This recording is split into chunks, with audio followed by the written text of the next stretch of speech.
On February 28, 2025, a Florida appeals court issued its decision in Aiden Fucci's case. The headline was simple: his life sentence remained intact. But buried inside that ruling was something important for understanding where the case stands today. The court affirmed the findings that Fucci lured 13-year-old Tristyn Bailey into a secluded wooded area, stabbed her more than 100 times, and inflicted 49 defensive wounds. And that raises a question. After all the surveillance footage, forensic evidence, courtroom testimony, and emotional sentencing proceedings, what exactly happened to the teenager who became one of the most recognizable names in a case that shocked Florida?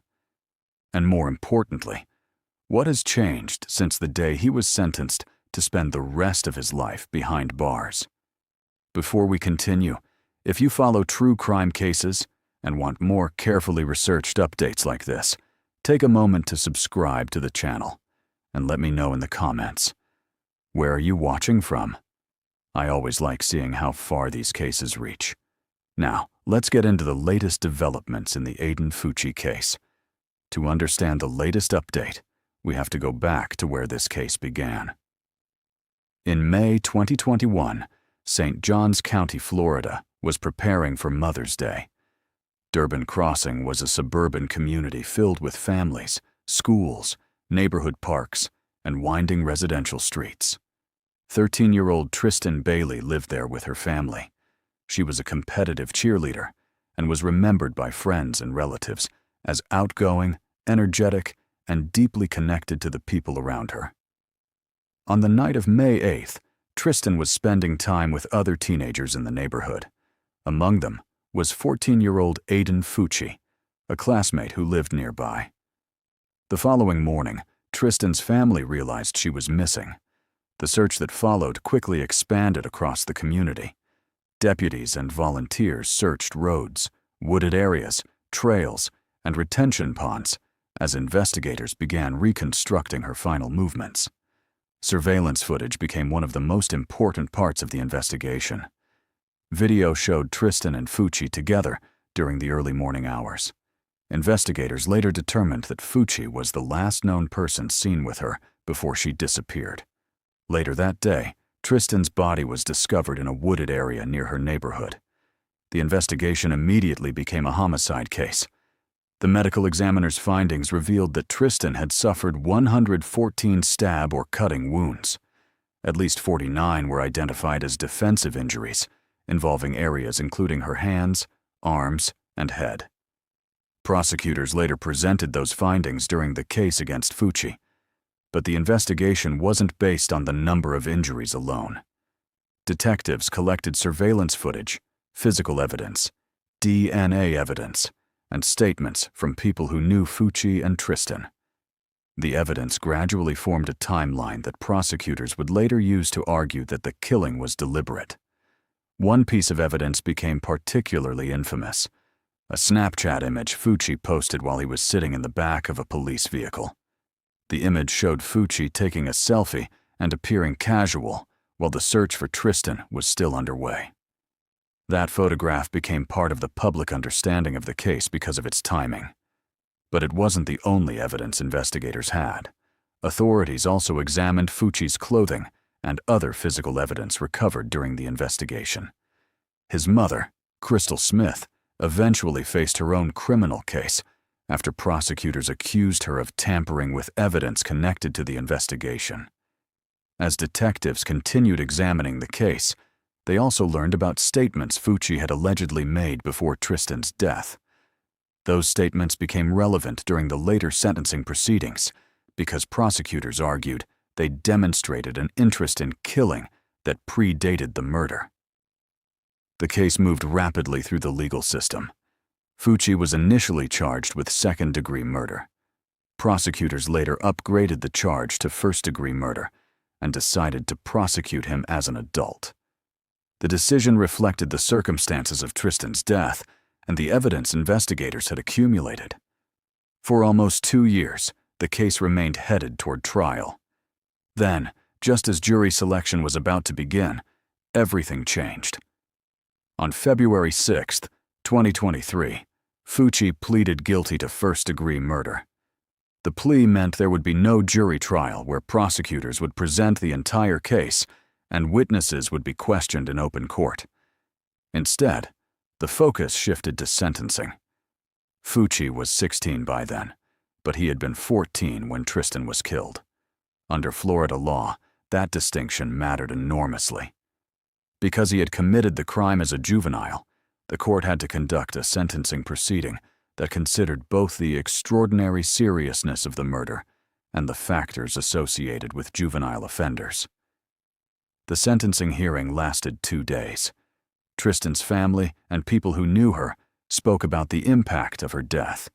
Teachers, friends, relatives, and other members of the community described a girl whose life had been cut short. The judge ultimately sentenced Fucci to life imprisonment. But because Fucci was a juvenile when the murder occurred, his sentence came with a future judicial review provision. The appellate court later confirmed that he would be eligible for review after 25 years under Florida's juvenile sentencing law. At the time, the sentencing brought the main criminal proceedings to an end, but Fucci's legal case wasn't completely over. His defense appealed. And that appeal is where the latest major development comes in. On February 28, 2025, Florida's 5th District Court of Appeal issued its decision. The appellate court reviewed Fucci's case and affirmed his conviction and life sentence. The court specifically stated that the trial court's findings were supported by competent substantial evidence. That included the finding that Fucci had lured Tristyn to a secluded location, that she suffered more than 100 stab wounds, and that 49 of those injuries were defensive. The appeals court did not order a new trial. It did not reduce the life sentence. It did not overturn the conviction. Instead, the court reversed on one narrow administrative issue: the amount of a public defender application fee. The trial court had imposed a $100 fee, while Florida law called for $50. The appellate court ordered that the judgment be corrected to reflect the proper amount and affirmed everything else. So, despite the appeal, the central outcome remained exactly the same. Aiden Fucci was still serving a life sentence for the murder of Tristyn Bailey. And as of the latest information available, that remains the legal status of the case. But there is another important part of this update. Because Fucci was a juvenile at the time of the murder, his life sentence is not legally identical to an adult life sentence with no possibility of review. Florida law provides a mechanism for judicial review after 25 years for a juvenile who actually killed, intended to kill, or attempted to kill the victim and received a sentence longer than 25 years. That does not mean Fucci will automatically be released after 25 years. It means a court can review the sentence at that point under the applicable juvenile sentencing law. So the next major legal milestone is decades away. As of 2026, there has been no reported reversal of his conviction or life sentence. Fucci remains in prison serving that sentence. And that brings us to the part of the case that remains difficult to explain. The court established what happened. Investigators established the evidence. Fucci pleaded guilty. A judge imposed a life sentence. An appellate court later upheld it. But one question has continued to follow this case. Why?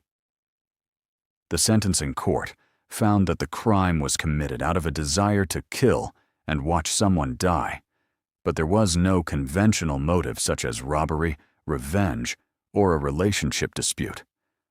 And while the legal case has reached a much more settled point, the absence of a simple explanation is one reason the Tristyn Bailey case continues to receive attention years later. The appeal was never about whether Tristyn Bailey had been murdered. Fucci had already pleaded guilty to first-degree murder. Instead, his appeal challenged aspects of the sentence imposed after the sentencing hearing.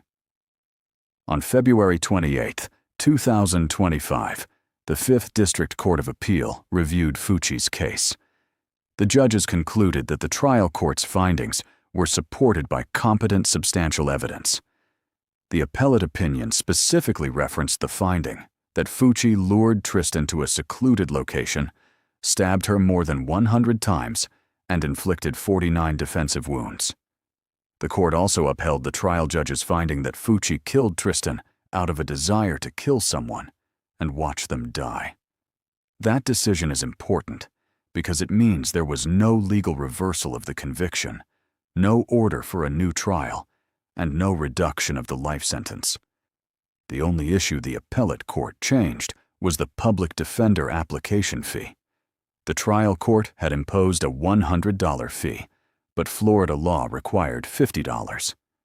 The appeals court ordered that the judgment be amended to reflect the correct amount and affirmed everything else. There is, however, another part of the case that sometimes gets misunderstood. Fucci was only 14 years old when Tristyn was killed. Although he was prosecuted as an adult, Florida's juvenile sentencing law applies to the sentence because of his age when the crime occurred. That means his life sentence comes with a future judicial review after 25 years. But that does not mean he automatically walks out of prison after 25 years. A review gives a court an opportunity to reconsider the sentence under the law governing juvenile offenders. It is not an automatic release date. For now, Fucci remains in prison serving his life sentence. And while Fucci's appeal was moving through the courts, another person connected to the case had already faced her own legal consequences. That person was his mother, Crystal Smith. During the investigation, authorities examined what happened inside the Fucci home after Tristyn's disappearance. According to the arrest warrant and later reporting, home surveillance footage showed Smith washing a pair of her son's jeans after the murder. Investigators later reported that the jeans and the drain from the sink tested positive for blood. Smith was charged with tampering with evidence. Her case initially appeared headed toward trial, but in May 2023, she pleaded no contest to the charge. The court sentenced her to 30 days in jail, followed by 5 years of probation. She was released after serving the 30-day sentence. Her case became an important secondary chapter because it showed that the investigation didn't end with Aiden's arrest. Detectives continued examining what happened in the hours immediately following the killing, including the actions of people around him. But even with all of this evidence, one question remained. Why did Aiden Fucci kill Tristyn Bailey? There was no conventional motive that could neatly explain the crime. The appellate court's description of the sentencing findings says the trial court concluded Fucci killed Tristyn because he wanted to kill somebody and watch them die. That conclusion is fundamentally different from a case involving robbery, jealousy, revenge, or an argument that suddenly became violent. It also helps explain why the case received such intense attention. The victim and defendant were both children. They lived in the same community. They attended school in the same area. And the person ultimately convicted of killing Tristyn was someone she knew. For Tristyn's family, the legal conclusion could never undo what happened. During sentencing, the court heard victim impact statements from members of her family, friends, teachers, and classmates. Those statements described the devastating impact the murder had on them and on the wider community. That impact has continued years after the murder. In 2026, 5 years have passed since Tristyn was killed. The legal proceedings are largely finished, but remembering her has remained important to the people who knew her. And that's where an update on this case should ultimately lead.